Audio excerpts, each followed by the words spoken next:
Hello and welcome to Recharge and Rise. I'm your host and founder, Emma Draycott, and I am a burnout and anxiety freedom therapist. And I'm really excited to be welcoming Fiona today because Fiona is a conscious business mentor and she empowers visionary leaders to be guided by their intuition. And in doing this herself, she has sold a £1 million business. She's relocated to France and actually built a very successful business herself, just simply following and being guided by her intuition. So she now supports women to do this for themselves, and she teaches you how to tap into the spirit of your business, the spirit of your soul and alignment. And she supports with programs and has transformed lives across the globe. So I'm really excited to invite Fiona in today and to have a conversation around aligned living, consciousness and manifestation. So welcome, Fiona. Thank you so much for being here. I want to thank you, actually, because, it's amazing what you do and the fact that you're pulling everybody together and you're putting yourself out there and letting people know what's available. So thank you. And thank you for doing the podcast and allowing me to be a guest. Oh, that's absolutely wonderful. I think it's really important to have different we talk about holistic, and I'm really, I find a holistic approach is really important. But what does that mean? And it does mean getting different aspects, experts together to share stories and different approaches to help us. So thank you. So I'd love to ask you, Fiona, where did it all start and how did you get to where you are now living in this way? I'd like to say that it was instantaneous and it was easy and I knew exactly what was happening, but I had no idea. So I think, we've all got the gift. We've all got intuition happening all the time. But I think it really kind of bopped me over the head. Like, come on, Fiona. And it was, I was going through a separation at the time. I ran a business in the UK, which is the business that I then sold, this £1 million business. And I'd moved into my other house and I was living on my own, going to work every day. And I got this voice in my bedroom early one morning and it was so loud. I think it has to be loud, doesn't it? Otherwise we wouldn't have paid any attention to it. So that's why it has to be sometimes like pop, pop. So it just said to me, do you want to be doing this in 5 years' time? I was like, no. But I was hanging on to dear life to this business that I'd created. It was my baby. And I'm like, no. Do you want to be doing this in 3 years' time? And it was so serious and so straight and so direct. And I was, no. And then, do you want to be doing this in 1 year's time? And when I found myself going, no, all these questions started flooding in. Well, who am I? What do I do? What am I going to do if I don't do this? What am I going to do instead? What's going to happen to my life? Because your business, you become famous in your own living room. I love that phrase, which was something that was going around in my industry at the time. You become famous in your own industry, but you're no one to anyone else. And here I was really questioning, who am I then? What am I supposed to do? Well, why am I here? And what's this all about? But the voice had gone and I couldn't ask all these questions. And even though I sort of sat up in bed early in the morning, being so quiet, just waiting for some more insightful information, I thought they were going to go, well, first you do this and second you do that and third you do this. And I was just left hanging. And that's why I teach now how you connect in with that so that you can actually then ask questions and get responses back, because I was just like a rag doll. I got no idea what was coming next. So I was just playing, flipped open a magazine when I went to work that day and kind of flicked through and I said, well, do you know what, if this is like the best you can do, you're going to have to show me more. And so I'm just going to shut the magazine and show me what you want from me. And I just let it fall open.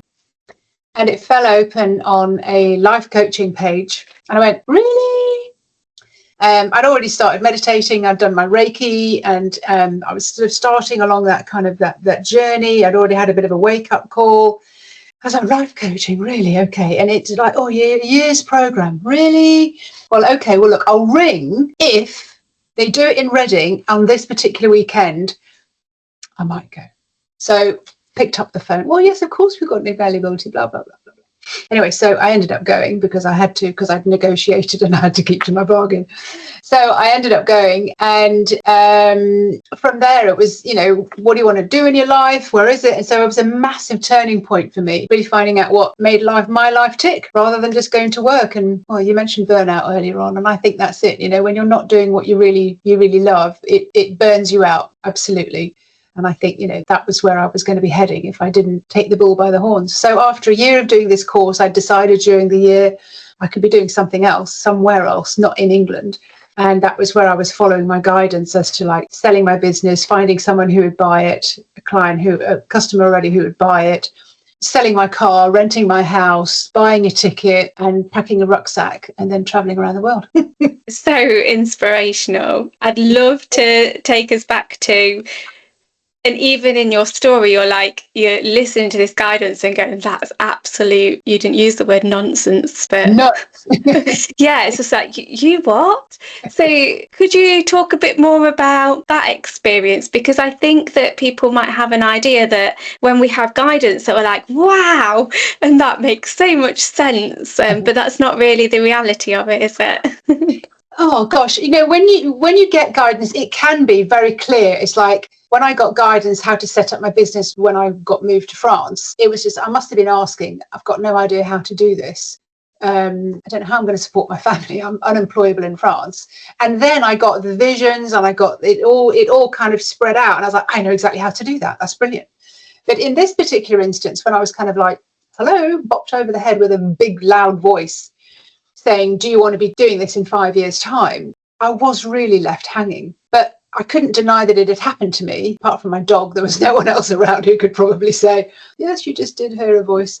So I think that's when you just need to go a little bit searching. And my way of doing it is just very playfully kind of like, well, if that's what you want, then show me. There's got to be more to this. And, your guidance, your intuition, your soul is always trying to break through. It's always trying to get breakthrough. But as I've learned, I'll come to that later, but as I've learned, they're always trying to break through. But the human, bless us, we think too much, we do too much, we worry too much, we're too emotional, we're full. Our brains are absolutely just go, go, go, go, go all the time, and they can't get through. So it has to come through in the middle of the night. It has to come through when you're being quiet. Sometimes it'll come through when you're absolutely panicking and you're like, please, please, please, please help me. Show me the way. Then it will come through. But that is a very responsive way for guidance to come in. What I teach is how do you build a constant, friendly relationship so that guidance is always there.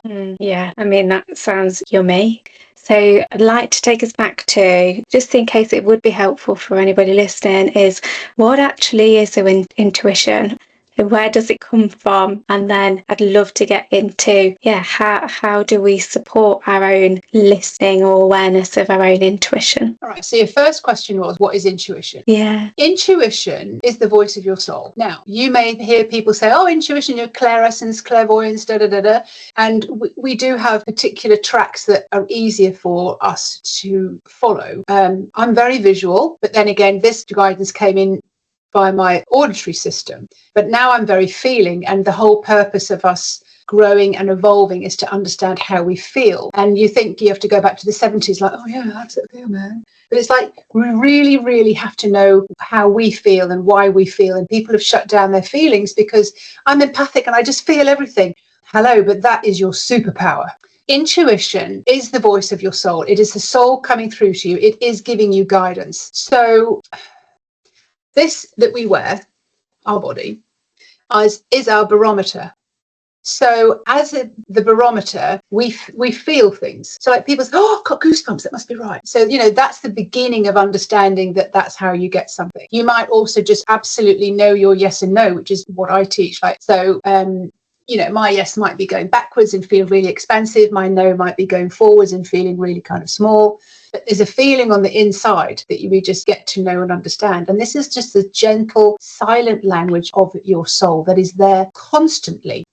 So like if you walk in a room you can feel an atmosphere. I mean, we all can feel an atmosphere, but our human just kind of goes, oh, don't want to feel that, shut that off, we'll just eat our way out of this or drink our way out of this, and we won't hear our intuition. So a lot of people are using external things to stop hearing their intuition. I know I have an emotional eater. When things just get too much, it's like we all have a go-to. Every single human has a go-to. Yeah, of what course. Makes them run out the door? What makes them go running? What are you running away from? Or what are you trying to eat your way out of? Or so because we haven't learned how to be resilient to the emotions and the energies of other people. And if you're walking down the high street, you're in the supermarket, you're going to feel everybody. No, and it's too much. I can feel people across the internet. So as a body whisperer coming up through my detox days, if somebody was telling me a story, and still now, if somebody tells me a story, I'm like, why am I stop breathing? Oh, it's not me, it's them, and why am I feeling this pain here? Oh, that's how I read. So then, of course, that went on to reading people setting up their businesses or being in business, and the stories that you tell has a physical response in the body, and that is your intuition. That's your soul saying, no, that's not going to work. Stop pushing it, stop forcing it, you'll burn yourself out. As you're talking, it's making me think a few things. So one, that very much we are in our heads, we're thinking, we're trying to problem solve, we're thinking about the past, worrying about that, planning ahead, thinking about what's going to happen in the future. And we do, a lot of people are switched off from, like, I just do like from the head down. But I really am demonstrating that, like, the feelings in our actual body, because we're not as connected with that. And then I was also thinking, like, when there are difficult emotions or ones that we don't want to feel, again, we're shutting down, or there's quite a lot of feelings. So it makes navigating or feeling intuition, I guess, quite complicated, because you're shutting down the feelings, or there's lots of extra feelings on top of the intuition that, in my experience, can be louder. So when my intuition started coming through, or I actually turned that around, when I wanted my intuition to be coming through clearer, louder, with more, juicy information, and I was like, oh, can you just speak louder? Can you give me a louder message? Can you make it clearer?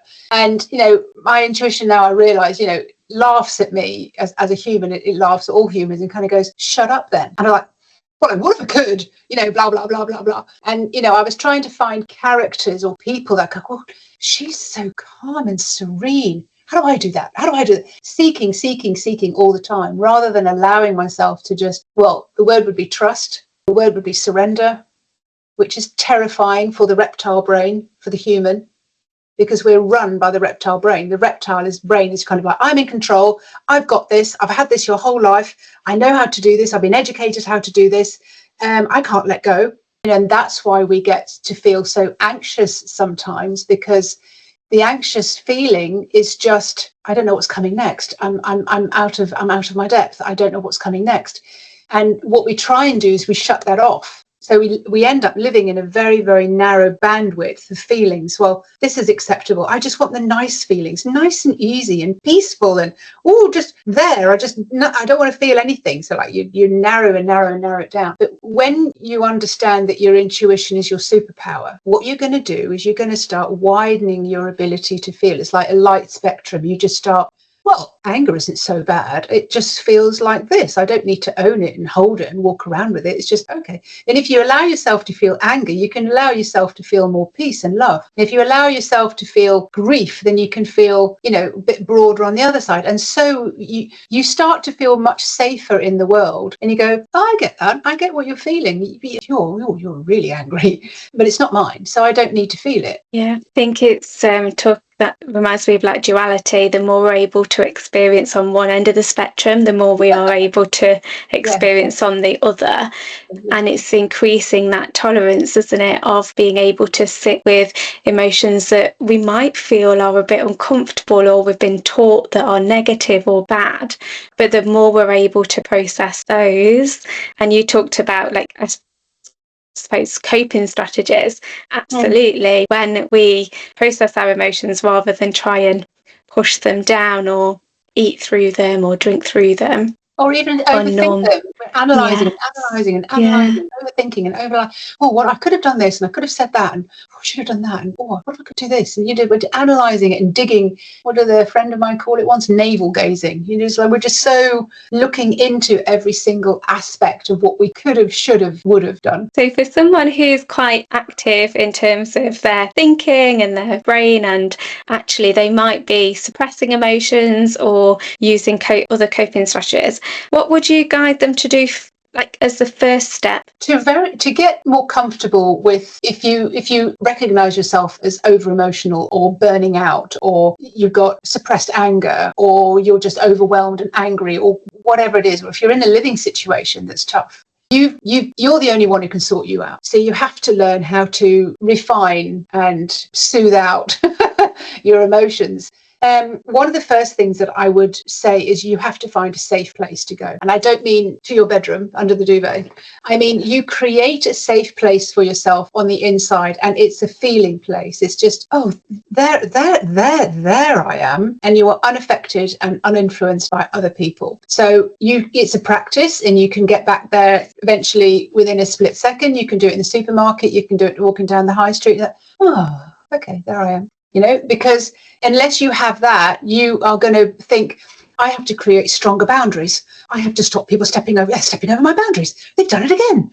And the boundaries, they're not going to protect you. What about if you are the strongest person in the room because you own your energy and you hold your energy and you walk it, you talk it, you take on that character because you feel really safe. You know how to feel safe, and you kind of go, well, I just got through that and it wasn't that bad. Okay, I am looked after. I am being supported by myself. I know how to feel safe. And it's a question of just wherever you are, coming back. I used to tell at the beginning, ladies, clients of mine used to be in an office or something like that, and they said, but where can I go? And I said, go to the toilet. I can't go to the toilet every 5 minutes. They said, no, well, you won't do that forever. But just like, you just need to zone everybody out, like find your energy again. So the toilet seemed to be like this TARDIS where you could oh, I remember who I am now. I can go out again. And then 5 minutes, they'll be back in again. But it's just, how do you manage your own energy and stay in your own energy when all around you are losing their head? How do you stay calm? Some people, you know it, in an emergency, they are so calm. But if you can get out of your titter-tatter in your head and your narration of what's going on and the constant chatter, the only reason your brain does that, your reptile brain, is because it's vigilant. Oh, what if that's going to happen? What if that's going to happen? What if that's going to happen? Who's going to do that? What's that noise? It's vigilant a whole time. The amount of stress that causes on your body is huge because we're so used to it, we don't even feel it or recognize it anymore. Yeah, well, it makes sense of why we might not have physically done anything too strenuous. Yeah, at the end of the day, we're exhausted nonetheless because of those thoughts.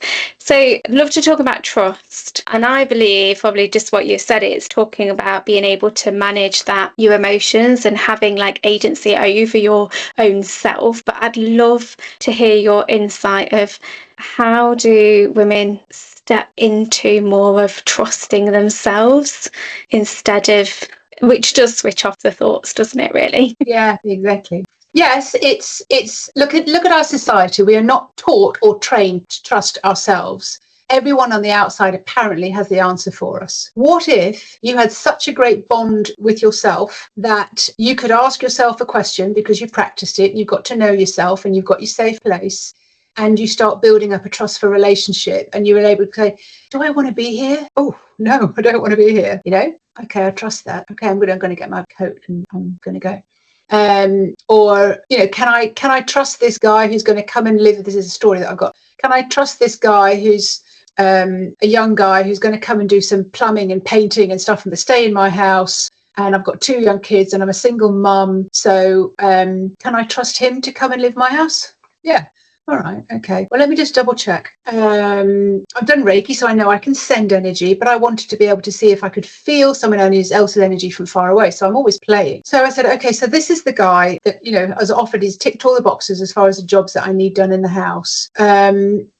What will it feel like if we're in the same room and I'm working next to him? Nothing changed. I was like, okay, I don't understand that. So what does it feel like? So come back to me. What does it feel like if I'm working with my ex in the room? And I was like, I just got all this kind of the jitters and felt chaotic. And And I was like, okay, I recognize that energy. Okay, fine. So I can recognize energy. Went back into this young guy, asked the same question, and nothing changed. I was like, okay, well, I just double checked someone else. So double checked with another ex that I'd had. I've had a few.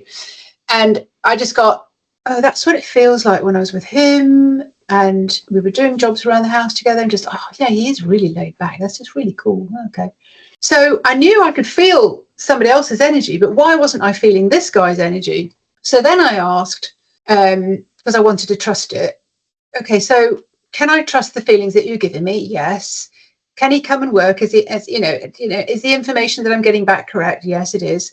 Why don't you just ask him to come? So I asked him, I said, look, yeah, fine. Those dates are fine for me. Come and stay 2 weeks, 3 weeks. You'll be working on the studio, doing the painting. He went, yeah, fine. Anyway, so I picked him up from the railway station, had my 2 young boys in the car. They were probably 8 and 9. I said, I've just got to go to the shop and get some stuff for their bikes. So we went, and he came in and he said, no, you don't want that. You want this and you want that. And he carried everything. And I was like, what a gentleman, And we went to the cash out. We did it. We went back in the car. We drove home. I got the boys ready for dinner and all the rest of it. And I looked out of the kitchen window and he's fixing up their bikes. And I went, didn't even ask him to do that. So when he came up for dinner, I said, thank you so much for fixing the bikes. And he said, well, it's normal. It's what I would do at home. And I said, but you carried all my bags and everything and you unloaded the car and everything. He said, well, I wouldn't do anything, no different to what I would do for my mum or for my grandma. And I went, this guy's really easy to be around. And then when we were working together, I didn't have to change anything. He would say to me at the end of the evening, Fiona, is there anything else I need to do for you before I get changed and have dinner? And I went, no. So you can see that the energy was really, really easy. So I understood then how I could read, and I trusted the information that was coming back. And it's only by doing those experiments and building up a repertoire or a CV or whatever you want to say that you get to understand, I can trust this. But the funny thing is, the more you trust your soul, your intuitive language, the more she trusts you to ask and to be involved in your life. So it's a two-way thing. When I hear you talking about this, you ask a lot of questions. So that's clearly one way that you play with your intuition, is asking questions. Are there other ways that you play? That's a good question. Yes. For example, if I have a physical ailment or something is irritating me or going on and I can't get to the bottom of it, I will try and work out what it is that I'm feeling. What's the feeling? Where am I feeling it in my body? So again, I'm questioning myself, but I'm using it as a feeling. So I can track it and say, okay, so, and then I would try and name what it is that I'm having trouble with. And by doing that, I get very conscious of, one, where it sits in the body, and if it's a fear or if it's a worry or if it's a doubt, or, like there's a whole language of resonance and frequency that you'll start to get used to, because fear is very close to excitement. So sometimes people get very excited about something, or sometimes people get very fearful about something and think, could that just be you kind of excited? Well, I kind of excited, but I'm worried as well. So it's understanding the language of feelings. But to get to the feelings, yeah, I'm asking questions. I'm talking, I'm communicating. I'm in constant communication with my soul, because I'll even ask, what would be best for lunch today? What would you love? I love that, because it's also, I think that as women, we often put a lot of other people's needs in front of our own. It's often what we have been taught. So we don't necessarily know those answers. So I do feel like this has multiple layers as well, where we can support our own knowing and understanding of ourselves, but also we're building trust, aren't we? Because if you're, it might be about lunch, but actually if you get a gut instinct and a message of what you want for lunch, then you have that for lunch. It's building that trust, isn't it? Yes, but as women, we go to the fridge and go, oh, this is leftover, well, I'll just have that then. And that's not really nurturing and nourishing your soul, is it? Not unless you're really, really looking forward to it. Oh, great, I get to have that tomorrow. But, a life of leftovers, Well, I'm sorry, that's not a very good life, is it? It's interesting how things like that can actually make an impact on how we value ourselves. Choices like that, it can.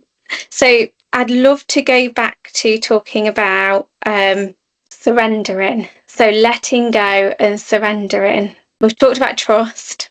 So how do we let go? How do we surrender? A lot of that would be to do with letting go of the ego, which I'm sure you and your listeners will already know.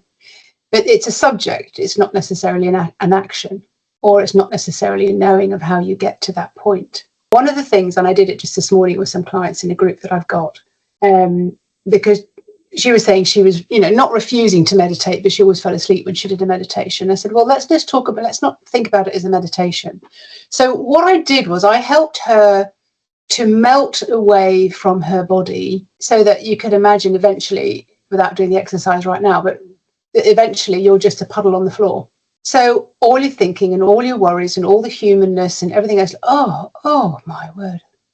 It is such a relief to step out of the human. And then all that's left is the spirit, the energy, the soul. And however you see that, it could be puffs of smoke, it could be blue mist, it could be glitter, it could be spongy or just like cotton candy, whatever. That's left. And it's like, that's who you really are. And like, you take the human away, you take all this out, you bring all your energy down and down and down and down and down. You bring all your consciousness into your head, so into your chest, so your head is empty. And then you bring all that down and down and down and down, and you end up lying, in a puddle on the floor. But you look up at the world from the puddle, and you realize, I've just let go of absolutely everything. And it feels marvelous. And, surrendering, I realize, is very scary, because I know that when I knew I was going through another level, I was like, but what if I don't come back as the same person? Or what if this is me dying? Or what if I don't see my kids again? There's a lot of thinking that goes along with that. What I understand is, and this is what I've been taught by my guides, and my guides are dragons, by the way. My guides have taught me that, like, you go through all the processes of how to operate in this world until you get to the point where you're just on the edge of the cliff or the open door, and you feel safe to lean forward and fly. But what happens is you've got 1 foot on the earth, and then you've got 1 foot off the earth. So like, this is us, we're connecting in with the spiritual world, but we're still living here. We've still got kids to raise, bills to pay, cars to drive, washing up to do after dinner, laundry to do. We've still got the earth stuff to go on. But what happens is you've lifted off the world as you've known it. You've got a different perspective, and it's called, as far as my dragons keep telling me, it's utopia. And you can understand why they call it utopia. So you're off the world as you once knew it. So you can never come back again, because now you've got a different perspective. Like, I know what's going on here. So you've got this wisdom, you've got this knowledge around you, and you're just operating in a different sense. You've evolved past overthinking it. You're just like, do you know what? I'm all in. I'm all in. I know I've got a bigger purpose. And this is where I come in with the business readings. I know I've got a bigger purpose. I feel I could produce more. I feel I could be of more help. I feel there's more to me than this. There's more to life than this. And then you have to surrender at some point. Otherwise, you're going to burn out, because you keep pushing and forcing and efforting and pushing and forcing and efforting. And really, it doesn't get you anywhere until you are connected in with your spirit, the spirit of your business, your soul. And then you say, we've got you. That you thought you were really, really, really important, but you're like this size compared to what we are able to do for you. Like, we can produce magic, synchronicities, serendipity, opportunities coming through. And, once you start making a list and a CV of all the stuff that has happened that you can put down to what you've created and what you call magic, you will not doubt that you've been taken care of your whole life, because you've got a bigger purpose. Yeah, and that leads me beautifully to ask you. So thank you so much for sharing that. I personally felt very impacted by what you've just shared in a positive, just in a really powerful way. And I hope that listeners will experience that too. And then I'd love for you to share your evidence. So I know that there's different words for this, whether it's manifestations or, we have different language, but I'd love for you to share some of your stories of where you have felt that support and it's guided you. And I know you have so many different stories of what has actually happened in your life when you have trusted and followed your guidance. Yeah, I mean, I mentioned the one about the voice coming in my head, and then I sold my business and I went traveling around the world. I ended up in France, and I said, I was a first-time mum, bought a house in France, having a life of old Riley. And then all of a sudden, the thought catches you of like, oh, money's running out. I'm unemployable. How on earth am I going to support my family? So I was asking that question, like, how am I going to do this? And one afternoon when I was breastfeeding my son, I just got this vision and these ideas and everything came into my head about creating the home detox box and later running retreats to help people do detox and what I called now detox for the soul. And that supported me for 15 years very, very handsomely. And yes, it was work. And yes, it was work to get it going and understand how to create the box and the book and the retreats. And so, I had to go through a lot of anxiety and just surrendering. But that it worked perfectly. And then because of that, and because I was doing the detox a lot, I realized that I was getting inner visions, and I realized that I could feel what other people were feeling. So I think that brought me to another level. So I strongly recommend stepping off the world, but also getting away from all the sugars and all the rest of it, stimulants, to really start listening to your body. And that's what the detox did. And from there, it brought me to understanding that even across the internet, I could feel what people were thinking. And I remember driving down the road one day, just going, well, what am I doing? What am I here for? And again, questions. So thank you for pointing that out. I just always asking questions because I always want more information. I'm just curious. And it was funny because the voice came back to me and said vision source. And I was driving. If I'd been walking, I would have stopped dead in my tracks, but I was driving. So I said, how can it be vision source? I said, that was the name of the company that I sold in the UK, the £1 million company in the UK that sent me traveling, got me here. So I said, and of course, then, the information stops. And I'm like, so what was I doing with that job that's similar to doing with this job? Oh, I was helping people to see what they couldn't see. So with my previous job in the UK, it was always all to do with like miniature cameras, miniature lenses. It's the predecessor of all the cameras on your phone now. Okay. So I help people sort of see what they couldn't see. So, it was cameras for pipe inspection, for drain inspection, for video conferencing. It was miniature cameras. So I'm like, oh, right. Okay. So I'm helping people to see. So vision source, the vision that source people has for the people on. Yeah. Okay. So I do vision source readings. Well, yes, well, yes, that's what you do. Like, it's not you that does them, it's us. I'm like, well, yeah, I get that. So banter, this conversation that I've had. Oh, thank you. Right. Okay. Now that's clearer. So these sort of conversations are always coming through. But if you want direct evidence, then I was looking for a publisher, and I've been looking for a publisher for a long time for the book that I've written called Practical Magic. And this book came to me when I sat down on my settee one day, and I just went, what do you want? Like, what am I supposed to be doing here? And I just got, write your book. So these are stories of like from selling my £1 million business, traveling the world, coming to France, raising my kids, getting the article in a magazine that kept us busy for 15 years. So I wrote the book, and then I needed to find a publisher. And I've been searching and looking. No, that won't do.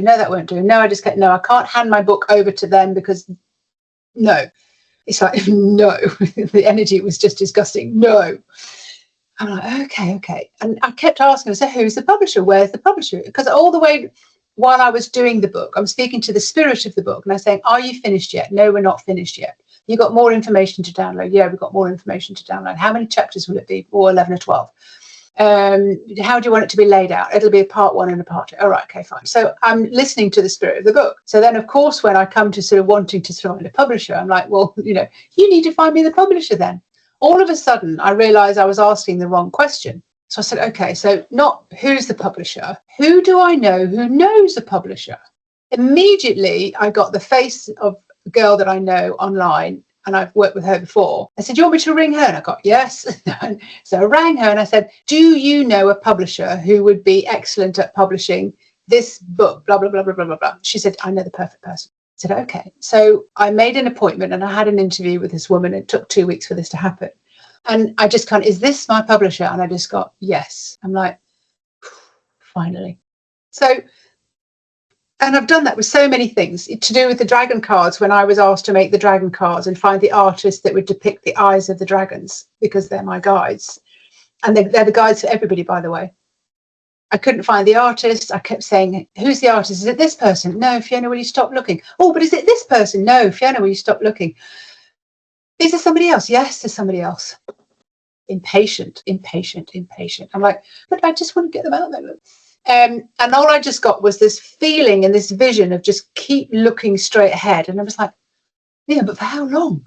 So by the end of the day, I finished off my work and I just scanned back in Facebook or something like that. And this artist popped up. And by then I'd already got my details of I wanted a young guy, probably a teenager, good graphic artist, digital art.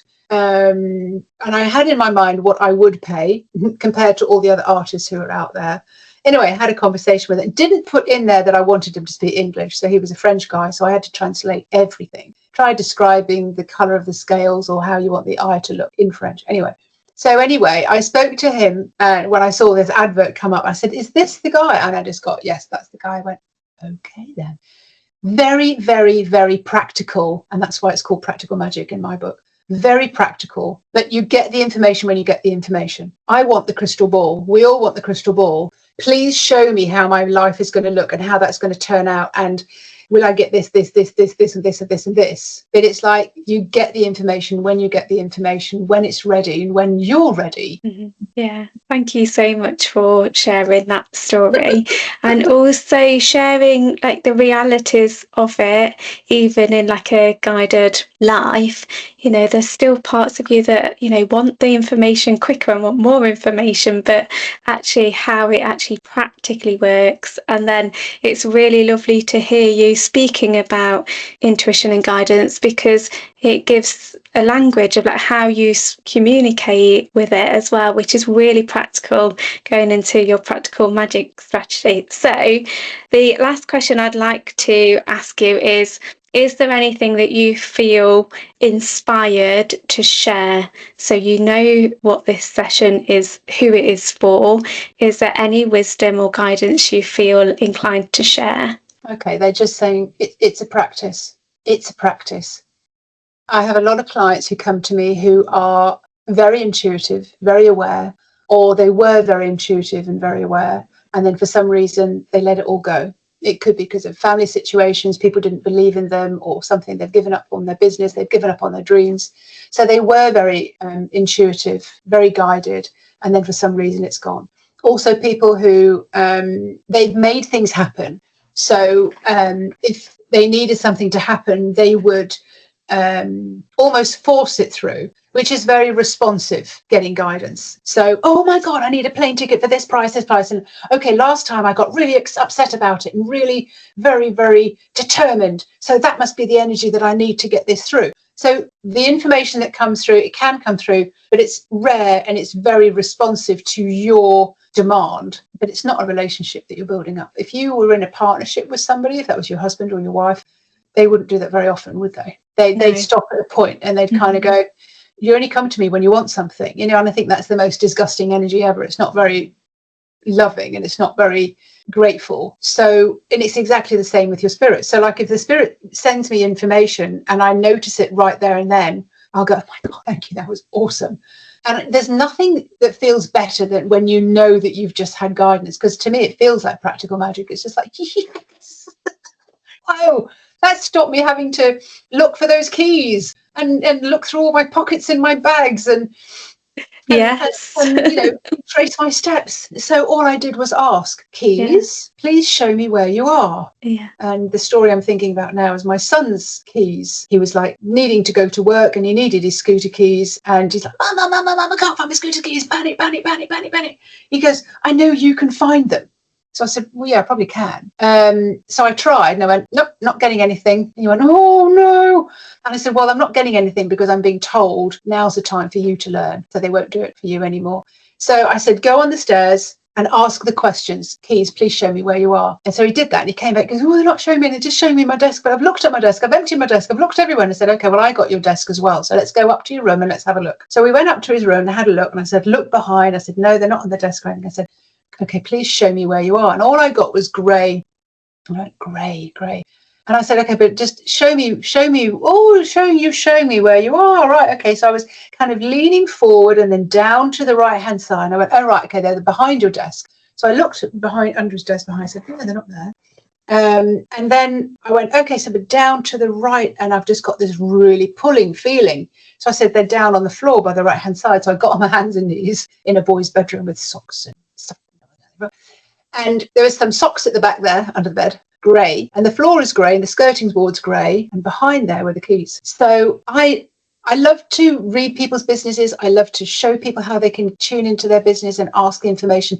But people get it so squirrely when it's about business because it's so serious, because it's about money and it's about survival. But if we can also lighten it up a little bit and bring all these kind of things in, it's like winning Monopoly because you've asked the dice to fall on a particular number. Yeah. And I'm not allowed to play that anymore. They just call me a witch. I guess it's like what you were talking about, the practical magic, but also asking for guidance in the everyday as well. And that's definitely a way that you use it.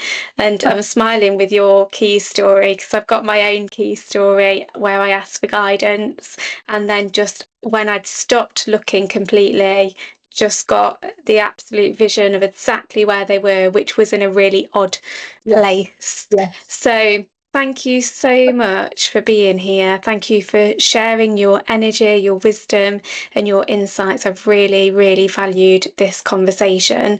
So the last thing I would like to ask is, I know that you've got a lovely gift, well, more than one. So I would love for you to share what your gift is for our listeners. So from your own words, really. My own words. Well, I think you've hit on it already, and you've accused me of that. I ask questions, and I ask a question. If somebody asks me a question, I ask a question back. So it's like, why do you keep asking a question with a question? Okay, so I have a free gift that I'm offering, which is basically 20 questions that you never thought you could ask your business. And basically it helps you ask the soul of your clients what it is that they want from you. But in there's some other questions and things as well. And it just helps you go, I can't have anyone could ask that. Because we're brought up to be very evasive and polite. And it's just not direct. I mean, for me, the dragons, the spirits, they don't muck about. They don't, there's no nonsense. They're just like, well, just call a spade a spade. If that's what you want, we'll show you that. But then take action on it. So, but these are some questions that might just sort of open up a can of worms for you, or just like go, well, if I can ask that for that, I could probably ask that for that, and it just teaches you and trains you a little bit about the questions that you could be asking. Yeah. Thank you. The second offer that I have is because I absolutely love reading into the businesses of my clients, because I go in and I meet your soul and I see what you've been gifted. So the vision that Source has for you, and everybody has a purpose, especially if you're at this level and you're listening to me here. So everybody has a purpose. So like, what is your purpose? Like, what haven't you seen so far? What haven't you really taken on board? Where are you playing small? So basically, I ask a couple of questions to kind of open up the gateway for the communication. And then I ask the business, what do you want to say? What do you want? And then it can start flowing information to me. And I have to just step out of the way. When I first was told to do these readings, I'm like, oh, I don't do them. And they were like, well, it's not you that does them. And I used to say, oh, well, you can take this with a pinch of salt. But now I've done so many. I'm just like, nope, that's what I got. That's what I saw. That's what I heard. So it's yours to start interpreting. And I love to sort of feedback afterwards and just say, what exactly did you understand with that? What else would you like to ask because of that? So that is an offer that I'm doing. It's 75% off. It's $164, and it's a 3-stage reading. I go in and I do a reading for as long as it takes until your business stops talking. And then I video that and I feed that back to you. And then we have a session where you are able to ask any questions that you want to ask of the spirit of your business, so that you get a better knowledge and a better understanding of your inspiration and your idea for your business. Because I'm sure it came to you in an inspiration, but then you've probably gone a little bit overthinky about it. So that's where I come in. And I can share that I've had an experience of this with yourself, and it was mind-blowing. So to the point where I'm like, I'm not even sure I can tell you about it without being emotional. So it was really, really interesting. Wasn't exactly sure what to expect, but I did find it phenomenal. So thank you for sharing those gifts. I really appreciate it. And then just speaking to our listeners, thank you for being here. Thank you for sharing your time and energy with us, but most importantly for yourself. And I hope that this conversation has been wholesome for you, nutritious in value, and that you have been inspired by our conversations. And all I have to say next is, of course, my own free gift to you. So the link will be below, and the gift from me is a masterclass 3-day experience around, and I'll be sharing my freedom formula with you. So sign up for that, and then I will see you in another conversation on Recharge and Rise. I look forward to seeing you there. So thank you again, Fiona, and we'll bring this session to an end. Thank you so much. Thank you. Thank you.